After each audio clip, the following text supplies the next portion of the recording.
All right. Well, we are enjoying another cold Eastern Oregon day. We have a lot of fog, and it is one of the things I get to do daily is walk in between jobs and just taking a moment to a little breather, if you will, and update on my channel. So thanks for being with me. This is the Seth Rhodes Show, where we talk about stuff. We talk about financial literacy, financial education. It's been a big theme.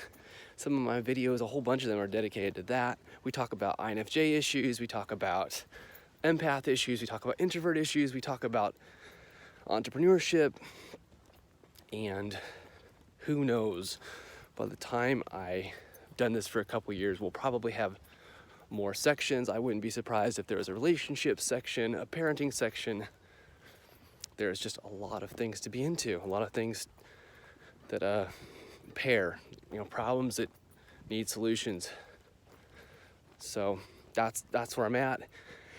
And as always, this is a hodgepodge of value, of awesome things that a younger version of me really needed. So here we go. This is Friday. It's the end of my work week in the day job ritual, which I love. I love that structure. I need that structure as an INFJ. Need a little bit of imposed structure. I chafe against things being too systematic or too methodical, and yet a little bit of structure is everything. I really need that. So I have been listening to Jaspreet Singh of Minority Mindset, great YouTube channel to help you get the mindset needed to think differently about money and be someone who does not live beyond their means, who invests early. He's good for those topics. He's got his supercharged immigrant way of thinking and operating.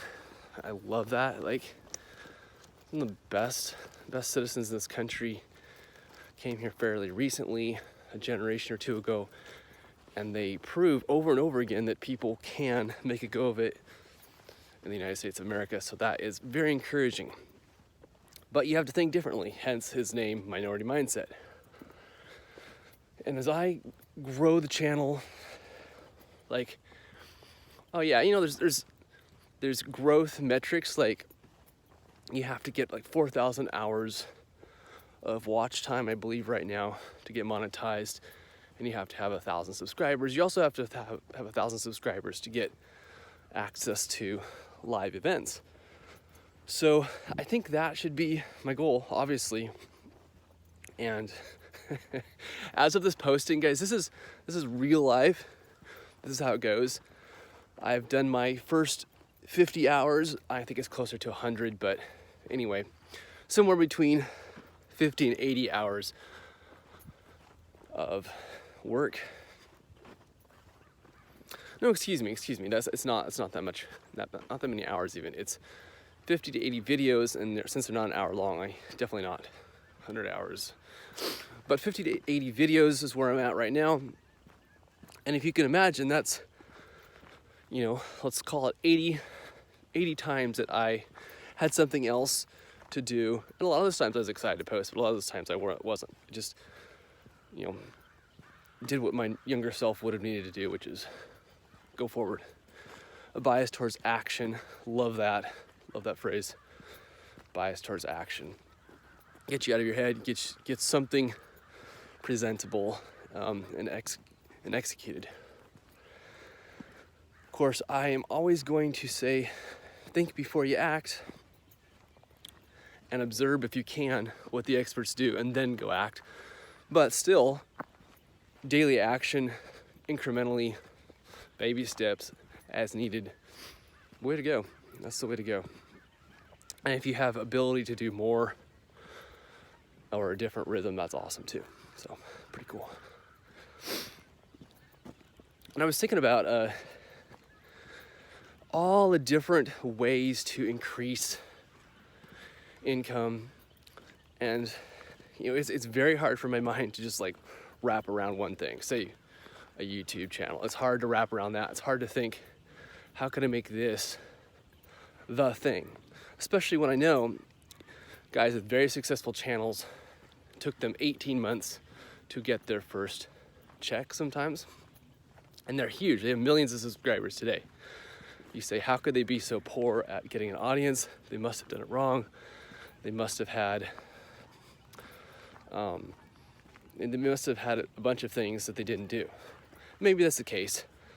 And maybe Jasper, maybe he did not take 18 months. I think I just heard him say it took him 18 months for that first check. But it hardly matters, right? Because 3 or 4 years into it, he had a lot of checks and was doing very well with YouTube revenue, so hardly matters. I think the point is to, in my case, I have a variety of interests. I should focus on a few and get a little system schedule. I know I've said this many times, still haven't done it. So bias towards action needs to take over. I need to actually enact some of my schemes, daily rhythm schemes. And I think that is stage 2 for me. Stage 2 will be just this beautiful grind. I am going to enjoy the process because all the experts say enjoy the process. Find a way to enjoy the process. I will. So to borrow from Ali's channel, Ali Abdal. He talks about the 3 stages of YouTube channel growth. It's like 1, you're beating yourself from taking action. You're just posting stuff. It's not really quality yet. You're just getting it out there, and you're getting it out there, and getting it past the early barriers, like friends and family. If they're something you're scared to post in front of, getting past that. Stage 2 is, of course, refining your craft, and you're trying out a lot of different niches because you might not know what it is. And I think that's realistic. I appreciate him saying that because I don't know. There's too many interests. There's too many things. But once you get that, then stage 3 is full-on business. And like one of the nuggets from that is, he said, I don't even make a video unless I know exactly what I want to talk about. And then we'll create the thumbnail, we'll create the title, and then we'll shoot it. Because he doesn't want to waste time. He doesn't have time to waste on videos that don't serve his purpose. So he's got a lot of ideas, and he stewards them well, curates them well, and then pops them out at the right time when he's got the proper content and the proper script. So I look forward to that. And I think anybody who does it for a couple of years can get to that stage 3 and do really well with it. And then the world's your oyster. You can be a one-man operation. You can have a team. You can use it like Alex Hermonzi, who uses YouTube to funnel money into his other ventures, and provides a lot of capital to do that. And that's all his YouTube does. Just generates massive amounts of traffic, which means massive amounts of revenue to fund his private equity ventures. So here we are, stage 1. I can't remember if I have 60 videos posted, about 80 shot, and they're unedited, they're rough, they're all about volume and quantity over the quality refining process. Haven't done that yet. And that'll be part of stage 2. But due to some other things, specifically my personality type, I have to focus on some life stuff, which is basic energy. Like, I think a lot of you will be happy to hear me say this, because you cannot,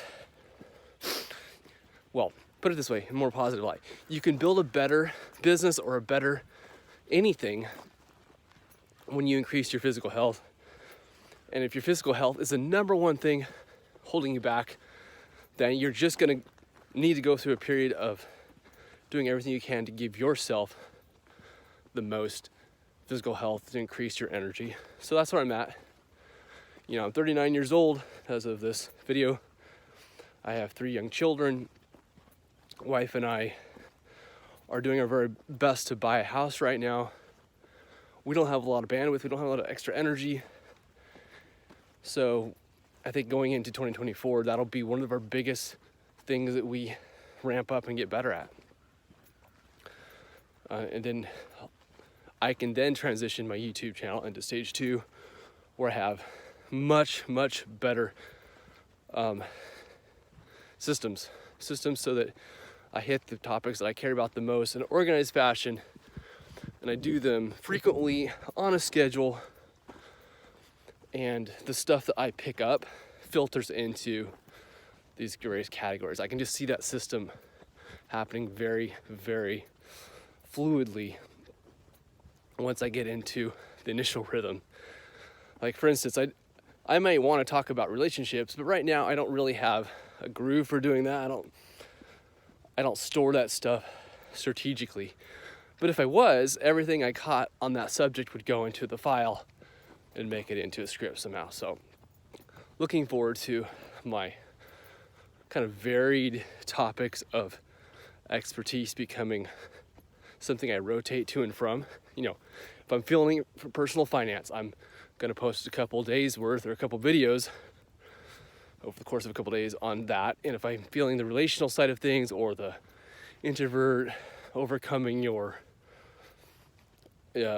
introvert habits, or how to live with yourself as an introvert, how to increase your physical health, any of those things can come out, but they're going to come out when they're most seasoned, right? Like, it's just they're going to be building up in their own little information tank, if you will, and I'm just going to throw them in the mental oven when it's time, and things will pop out at the best possible time, when I have the freshest emotions towards the subject and the most subject matter organized just enough to make the post. Like, anything more than that really wouldn't serve any purpose, but just organized to get out.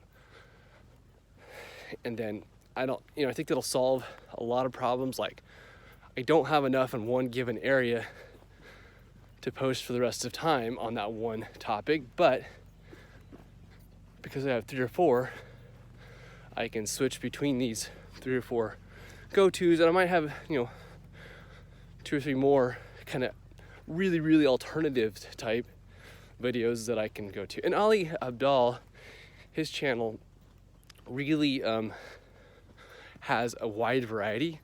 That made me really happy when I saw how varied his video playlists are. It's because he's got a lot of interest and he has a lot of experience that was spread out between things like his med student days, his early YouTube days, and then his various other interests since then.